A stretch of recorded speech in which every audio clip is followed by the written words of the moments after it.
Ei, você, leitor, leitora do Portal do Holanda. Eu sou Humberto Amorim e estou de volta hoje, terça-feira da Semana da Pátria, a Semana Verde Amarela.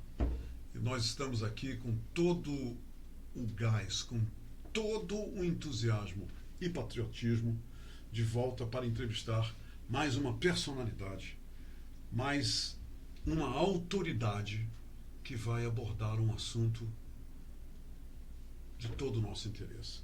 Hoje eu recebo de certa forma até emocionado, a doutora Silvia Loureiro, que veio atendendo o nosso convite. Ela está aqui e a coisa que mais emociona sobre a doutora Silvia é justamente o seu currículo.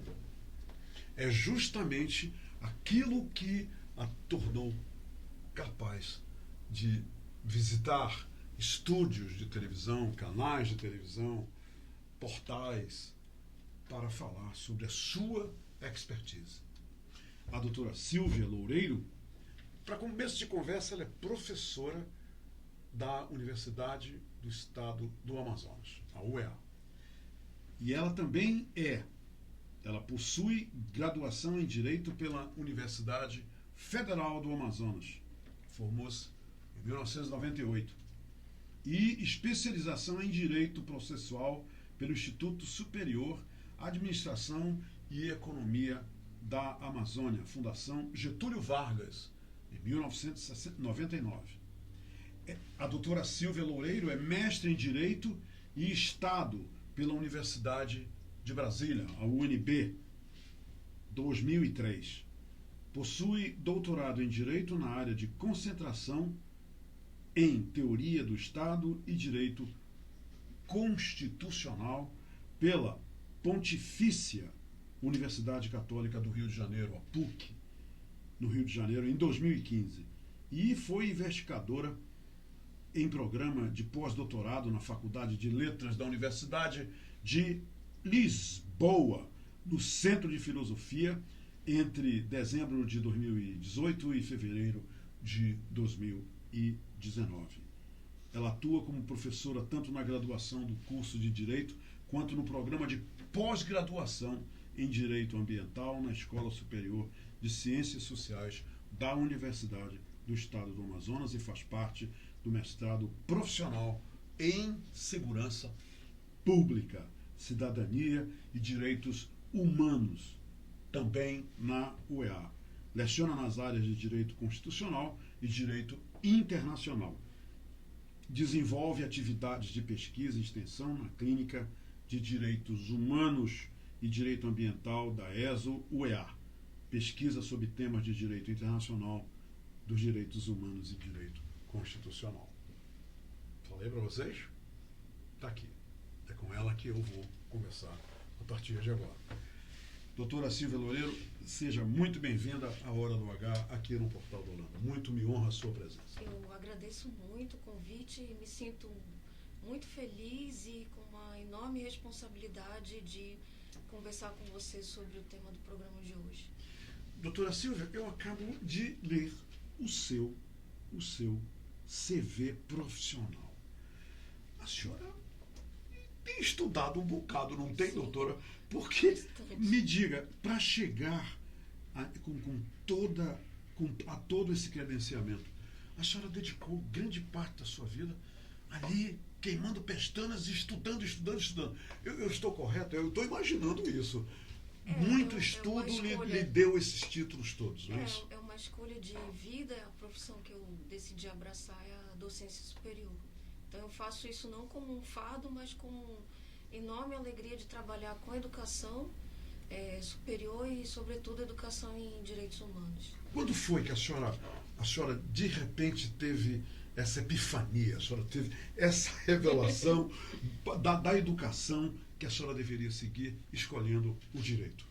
Eu acredito que foi desde o momento do meu mestrado na UNB, vendo a atuação do meu professor orientador, professor Cansado Trindade, que hoje é juiz da Corte Internacional de Justiça, que foi uma enorme inspiração pelo modo como ele lidava com os alunos do mestrado e a enorme coerência que ele tinha, então, na época, como magistrado da Corte Interamericana. Então, ele é uma enorme inspiração como acadêmico e como ele é leal e coerente na academia, a atuação como juiz desses dois tribunais que ele passou.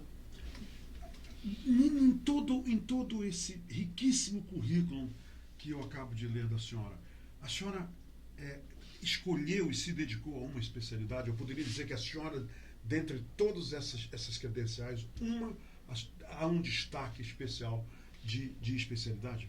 Sim, eu acredito que atualmente a minha área de maior dedicação é o direito internacional dos direitos humanos. É um ramo específico do direito internacional que começou a se desenvolver após a Segunda Guerra Mundial, né? Tem como um marco histórico o final da guerra em 1945 e o marco normativo que certamente todos conhecem, que é a Declaração Universal de 1948. Então, a partir daí, o direito internacional quebrou vários paradigmas e começou a se desenvolver com princípios próprios, com tratados internacionais próprios em relação à proteção internacional dos direitos humanos. A senhora pode nos dizer, até para um certo embasamento para muita gente que está nos assistindo agora, como a senhora define, doutora Sílvia, os direitos humanos? Há uma definição para o que vem a ser direitos humanos? Não existe um conceito fechado de direitos humanos por uma característica que esse ramo do direito tem, que é a historicidade. Então, nós não podemos falar de um conceito de direitos humanos fechado em 2019, por quê? Porque daqui a 10 anos, esse rol, esse catálogo de direitos humanos que nós temos hoje, com certeza vai ser ampliado com as lutas sociais e os contornos normativos que a gente construi hoje. Então, a gente pode dizer que a ideia de direitos humanos ela é tão antiga quanto a própria história da humanidade.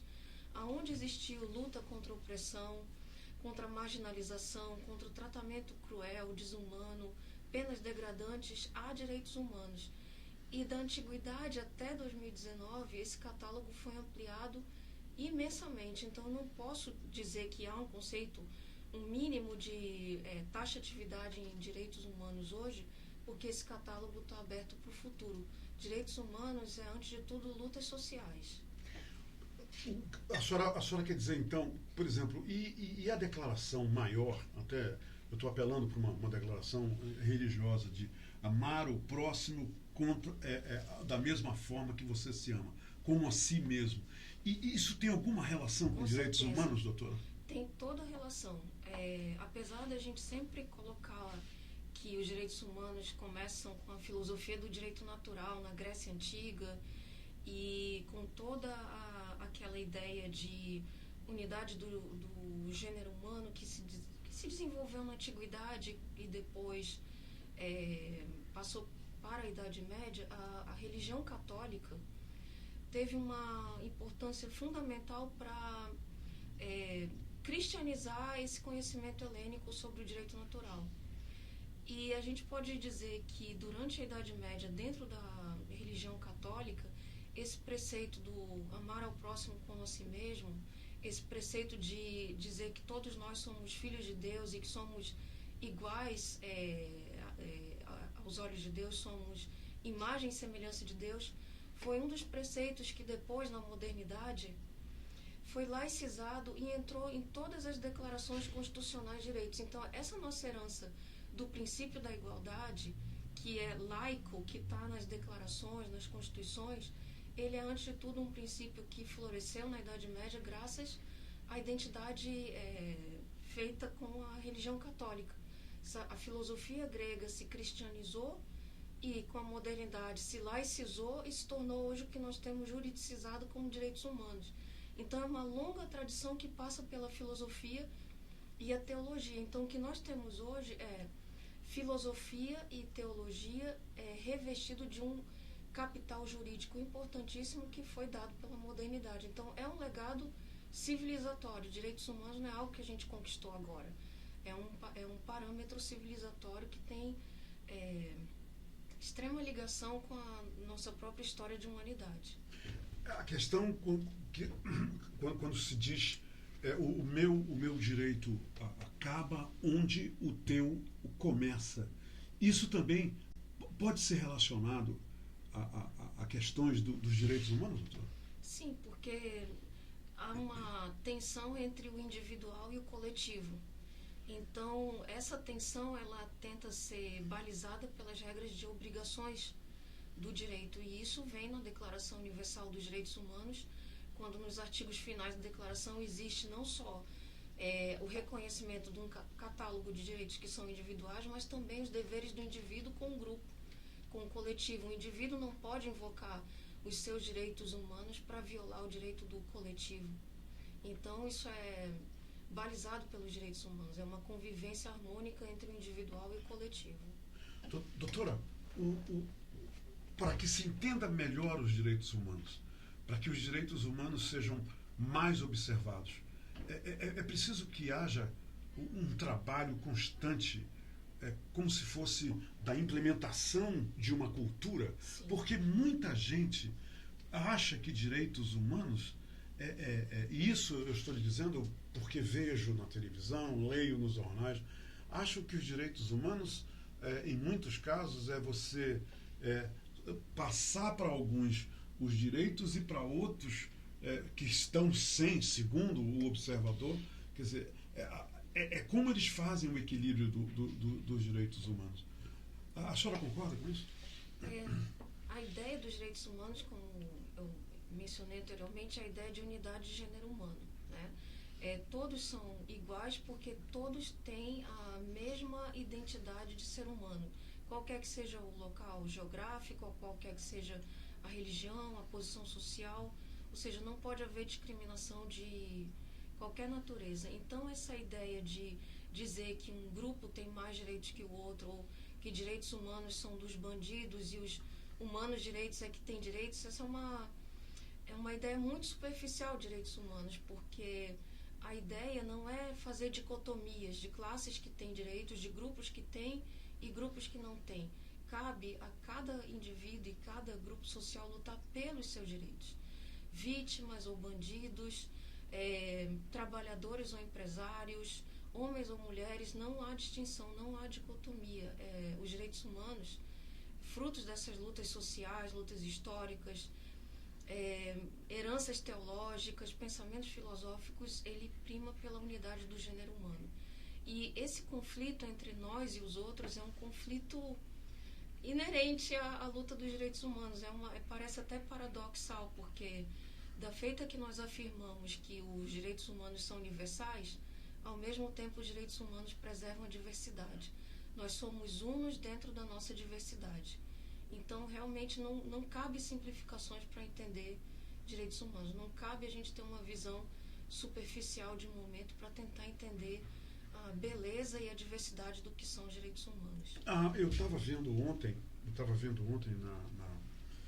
na mídia, doutora, que uma pessoa, não foi em Manaus, uma pessoa, ela foi linchada no meio da rua por vizinhos porque cometeu um crime. E hoje em dia, a impressão que eu estou tendo é que linchamentos públicos, inclusive de pessoas que são flagradas roubando em ônibus, que apanham muito antes de serem entregues à polícia. Eu tenho muitos vídeos de pessoas apanhando no meio da rua porque foram flagrados cometendo um crime. Essa pessoa, baseado no que a senhora está dizendo, não importa, doutora, então, o criminoso, aquele que foi flagrado cometendo um crime, ele continua tendo os seus direitos humanos sempre, não é, doutora? Isso a gente tem que prestar muita atenção, porque quando acontecem episódios de linchamento, ou de julgamento social, ou de qualquer ato de fazer justiça com as próprias mãos, nós estamos abrindo mão, ao fazer isso, de uma conquista civilizatória que se chama Estado de Direito. Então, da feita que a população se une e resolve fazer justiça com as próprias mãos e fazer um julgamento sumário e linchar o sujeito até a morte, então é um recado que a sociedade está passando para o Estado, dizendo que, olha, Estado, você é inútil, nós estamos pagando impostos à toa. E você não está presente, nós estamos não, agindo no seu lugar. Estamos agindo no seu lugar. E isso a população não pode fazer, porque o Estado, a figura do Estado, pode ser o maior protetor e o maior violador de direitos humanos. Cabe a gente escolher. Quando nós abrimos mão da nossa liberdade, institucionalizamos uma estrutura estatal e dizemos, Estado, você pode prender, processar, julgar e condenar esse indivíduo, nós chegamos num patamar civilizatório que não cabe mais retrocesso. Então, quando se começa a fazer esse tipo de apologia ao crime, ao linchamento, etc., significa, então, que a gente está voltando para um parâmetro anterior de estado de barbárie. Mas a senhora concorda, então, que esse retrocesso está em voga no momento, porque a gente vê relatos, filmagens e tudo mais todos os dias disso acontecendo. Então, cabe ao Estado tomar as rédeas da situação e a população se conscientizar, então, que está abrindo mão de uma conquista civilizatória que é ter um Estado. E um Estado democrático de direito, onde todo mundo tem direito ao devido processo legal, contraditório pela defesa, sanção, né, e cumprimento da sua pena. Então, precisa ter muito cuidado, porque então significa que a população acha que deve voltar a um estado de barbárie, um estado e acha que é de uma forma inconsciente, é inconsciente isso, ou é simplesmente uma reação totalmente animal, quer dizer, animalesca? O que é? Eu não quero entrar aqui no campo da sociologia ou da análise política. Muito bem. Mas o que me parece juridicamente é o senso de impunidade. Então, como as pessoas têm a sensação de que vai haver impunidade e que as leis penais são frouxas e que o sujeito vai cumprir uma parte da pena e vai ser liberado, se toma essa iniciativa de fazer a justiça com as próprias mãos, que é um caminho extremamente perigoso, porque se pode sacrificar a vida do inocente em nome de uma revolta social, de uma reação bárbara. Quer dizer, a gente corre esse risco, né? Quem faz isso corre esse risco de estar linchando um inocente. Exatamente. Doutora, e abrir mão do devido processo legal, que é para isso que serve a gente manter uma estrutura estatal. E que tem que ser defendido, não é isso? Exatamente. Doutora, me diga uma coisa. A senhora já deve ter ouvido, eu vou ser mais específico nessa questão. Muitas vezes, eu imagino que a senhora deve ter ouvido muitas vezes, essa reclamação, esse clamor popular de que o morto não tem, perdeu seus direitos humanos, porque ele foi assassinado e o assassino está na prisão recebendo salário, está na prisão recebendo comida e tudo mais, pago pelo Estado, e qualquer dia desse, depois de cumprir uma parte da pena, vai ser liberado. Enquanto isso, a grita é porque há uma assistência em termos dos direitos humanos para o criminoso e para a família da vítima. Não se volta esse mesmo tipo de atenção. E isso é fato? Essa é mais uma leitura superficial da situação causada pela indignação, pela revolta. Porque se nós formos ver do ponto de vista jurídico e dos direitos humanos, nós costumamos dizer que as vítimas são os principais destinatários dos direitos humanos. Não importa se foi a vítima do crime, o policial que morreu em combate, ou se foi o criminoso. A gente costuma dizer que é a vítima. E que vítima? Da violação de um direito seu. Então, tanto os familiares das vítimas têm direito de uma ação civil para cobrar reparação pela morte do seu ente querido, como tem direito de recorrer a sistemas internacionais em busca dessa reparação, quanto o preso, por esse patamar civilizatório que nós chegamos e que o Brasil adere e que o Brasil coloca na sua Constituição, o que se combinou no Pacto Social é que o bandido, entre aspas, né, o réu, o condenado, o sentenciado, teria perdido apenas um direito quando fosse julgado, e dentro do devido processo legal, que é o direito à liberdade. Quando o indivíduo entra no sistema carcerário, o Estado não tem direito de tirar a dignidade humana, de tirar a integridade física, a saúde. O pacto social, que é constitucional, é de perder a liberdade. Então, todos os direitos têm que ser preservados e mais. A ideia, o pacto, é que essa pessoa fosse ressocializada e entregue de novo à sociedade. Então, quem está falhando? São os direitos humanos ou a máquina do Estado? Essa é a pergunta que eu deixo.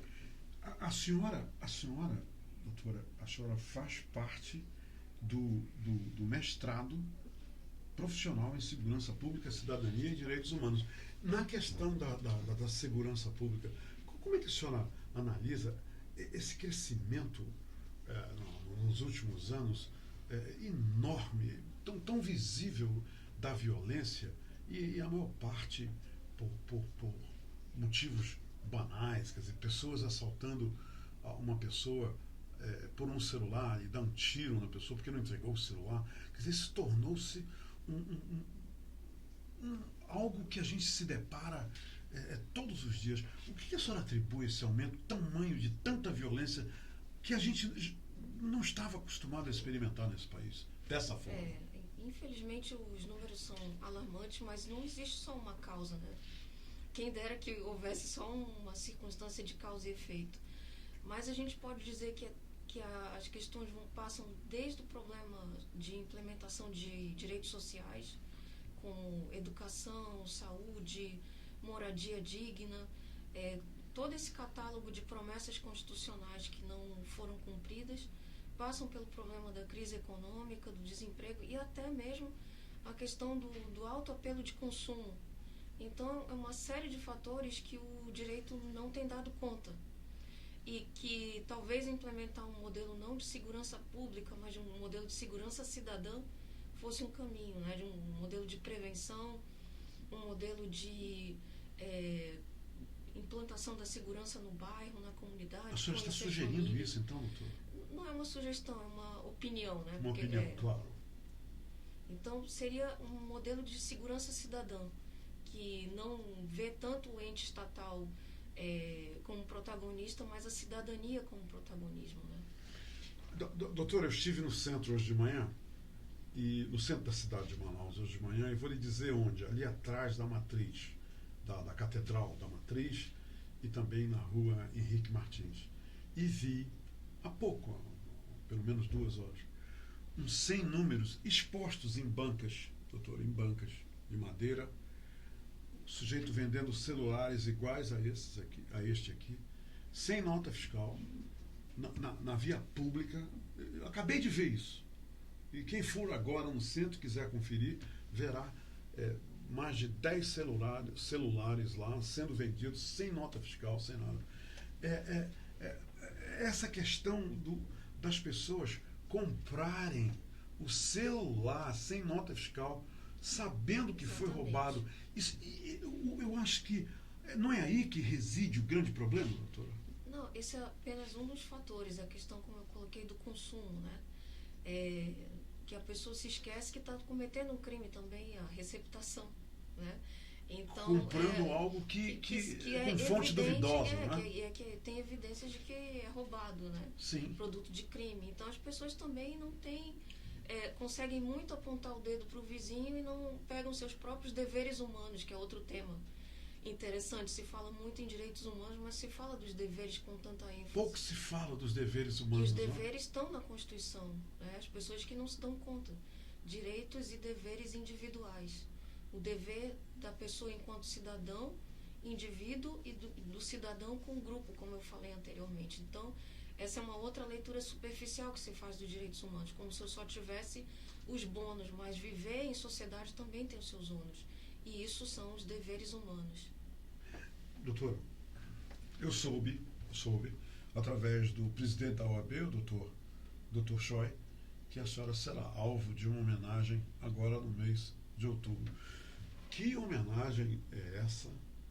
E como foi e por que a senhora foi escolhida para ser alvo dessa homenagem? Bom, a homenagem, eu me sinto extremamente honrada, que partiu do comitê que organiza a competição de julgamento simulado do Sistema Interamericano de Direitos Humanos, que é uma competição que a OAB promove a semelhança do júri simulado, que já é bastante conhecido. Então, é uma competição voltada para os acadêmicos de Direito e Relações Internacionais, que acontece todos os anos com um caso hipotético. E eu acredito que é pela bondade e generosidade de muitos meus alunos que começaram a estudar comigo aqui pelos anos os idos de 2003, Sistema Interamericano de Direitos Humanos. E a senhora leciona na UEA desde 2003? Desde 2004. 2004. E a gente começou a trazer esses estudos aqui para Manaus logo que eu concluí o mestrado em 2003. Uhum. Então foram seus alunos que apontaram a senhora para esse Acredito que foi muito da generosidade dos meus ex-alunos que hoje estão na comissão, e eu me sinto extremamente honrada de ser a primeira homenageada nessa competição. Pois eu acho o seguinte, a senhora, até pelo seu posicionamento aqui, o seu currículo, eles não poderiam ter escolhido a melhor pessoa para essa homenagem. Doutora, muito obrigado pela entrevista, muito obrigado por ter vindo aqui e, logicamente, muito obrigado pelos ensinamentos que a senhora deixa com a gente sobre direitos humanos. Eu acho que a senhora deu um norte para muita gente sobre direitos humanos, e quando a senhora fez referência aí a deveres humanos, isso aí também é algo que a gente precisa fazer muita reflexão sobre isso, não é, doutora? Exatamente.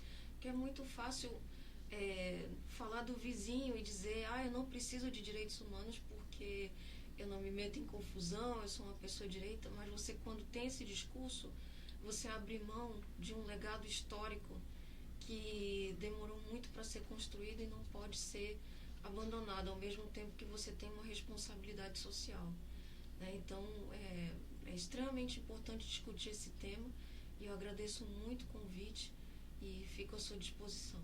Muito obrigada. Doutora, eu que agradeço em nome de todos nós aqui do Portal do Holanda, e feliz feriado da pátria, né? Tá vindo aí. Muito obrigada. Vem aí o 5 de setembro, que é feriado, vem o 7 de setembro, o feriadão, e muita tranquilidade para a senhora e os seus entes queridos aí durante o feriadão. Obrigado, doutora Silvia Loureiro. Muito obrigado. Obrigada. Muito bem, minha gente. Por hoje é só. Acabamos de conversar aqui com a professora da universidade, professora de Direito, a Silvia Loureiro, da Universidade Estadual do Amazonas. Obrigado, gente. Até amanhã. Se quero te amar e te amar e te amar muitos anos, cuida bem de mim. Então misture tudo dentro de nós.